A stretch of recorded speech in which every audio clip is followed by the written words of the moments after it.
आज तुम्हें चंद्रयान 3 से जुड़ी कुछ खास बातें बताने जा रहे हैं हम। इसके तहत सबसे पहले ये है कि चंद्रयान 2 जिस जगह पर उतरा था उसका नामकरण क्या किया गया है, चंद्रयान 3 जिस जगह पर उतरा उसका नामकरण क्या किया गया है, और चंद्रयान जिस दिन दक्षिणी ध्रुव पर उतरा उस दिन को किस रूप में आगे से जाना जाएगा। तुम लोगों को पता होगा कि हमारे प्रधानमंत्री श्री नरेंद्र मोदी ब्रिक्स सम्मेलन में भाग लेने के लिए साउथ अफ्रीका गए थे और 23 अगस्त को वो साउथ अफ्रीका में ही थे जब हमारा चंद्रयान 3 दक्षिणी ध्रुव पर उतरा। तो जैसे ही ये बात उन्हें पता लगी, क्योंकि वो लगातार इस अभियान से जुड़े हुए थे, तो उन्होंने वहीं ब्रिक्स सम्मेलन में सारे जितने भी 10 सदस्य देश आए हुए थे उन्होंने सबसे पहले प्रधानमंत्री को शुभकामनाएं दी। उसके तत्काल बाद प्रधानमंत्री ने इसरो के अध्यक्ष चेयरमैन एस सोमनाथ हैं उनको फोन से बहुत बधाई दी इस अभियान के कामयाब होने के लिए। उसके बाद वो ग्रीस एथेंस चले गए, वहाँ के शीर्षस्थ नेताओं से मिलने के लिए, और 26 तारीख को यानी आज सुबह जैसे ही वो लौटकर वहां से भारत आए तो सबसे पहले वो कहाँ गए, सबसे पहले वो गए इसरो में वैज्ञानिकों ने से मिलने जिन्होंने इस अभियान में जो शामिल थे। वहां पर सबसे बड़े जो ग्रुप था वैज्ञानिकों का इसरो में, उन सबको संबोधित करते हुए श्री मोदी ने कहा कि सबसे पहले उन्होंने सबको बहुत बहुत बधाइयां दी। वो आए, जितने भी वहाँ के बड़े बड़े एस सोमनाथ समेत अन्य वैज्ञानिक थे, 9 विशेष रूप से इस अभियान में शामिल थे, उन सबको गले लगाकर बहुत बहुत बधाई दी।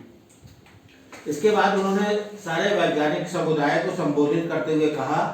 कि 2019 में हमारा चंद्रयान 2 जिस जगह पर में उस स्थान को तिरंगा पॉइंट के रूप में जाना जाएगा। तिरंगा पॉइंट के रूप में क्यों? क्योंकि चंद्रयान 2 ने उसके बाद हमारा तिरंगा पूरे विश्व में हमारे तिरंगे की धाक जम गई थी।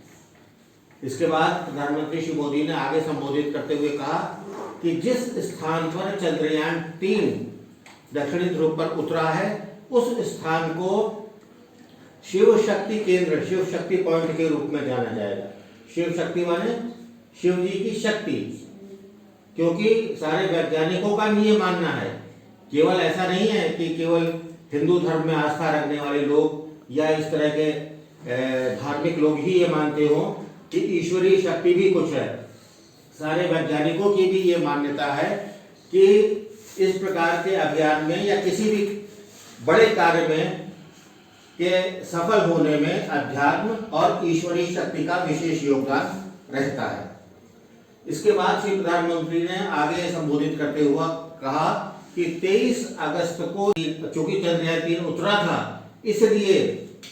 अब इस दिवस को नेशनल स्पेस डे के रूप में जाना जाएगा। भारतीय अंतरिक्ष दिवस के रूप में 23 अगस्त को जाना जाएगा। और उन्होंने आगे कहा कि जिस प्रकार से हम अभी 3rd रो में थे, 3rd रो से 1st रो तक आने में इसरो का बहुत बड़ा योगदान है। 3rd रो से 1st रो में आने तक इसरो का बहुत बड़ा योगदान है। इसलिए इसरो के वैज्ञानिकों को कि उन्होंने भूरी भूरी सराहना की कि उन्होंने पूरे विश्व के वैज्ञानिक समुदाय विज्ञान को ये दिखा दिया है कि भारत क्या नहीं कर सकता है। और जल, थल और नभ में तो हम अग्रणी थे ही आज तक, अब हम अंतरिक्ष में भी बहुत आगे पहुंच चुके हैं और अंतरिक्ष में पहुंचकर हम जो है मानवता के लिए अब काम करेंगे। ये जो चंद्रयान 3 गया है, इससे जो हमें वहां के रहस्य चंद्रमा के प्राप्त होंगे उससे हम जो है मानवता के हित में कार्य करेंगे। और रोवर लैंडर जब वहां पर उतरा तो रोवर से लैंडर निकल के बाहर आया, तो इसकी फोटो जो वहां पे हाई रिजोल्यूशन इमेज कैमराज वो उसमें लगे हुए हैं, उसके माध्यम से उसके फोटो तुमने देखा होगा कि वहां से वीडियो आया है, अंतरिक्ष से चंद्रयान-3 से जो हाई इमेज रिजोल्यूशन कैमराज है उन्होंने भेजा है कि रोवर से लैंडर निकल के बाहर वहाँ पर मून वॉक कर रहा है, चहलकदमी कर रहा है। उस रोवर ने वहाँ निकलकर 8 मीटर तक चहलकदमी की और वहाँ के डाटा वगैरह आदि जुटाए। अब तुम्हारे दिमाग मन में एक सवाल ये उठता होगा कि इसको एनर्जी कहाँ से मिल रही है रोवर लैंडर को वहाँ पर।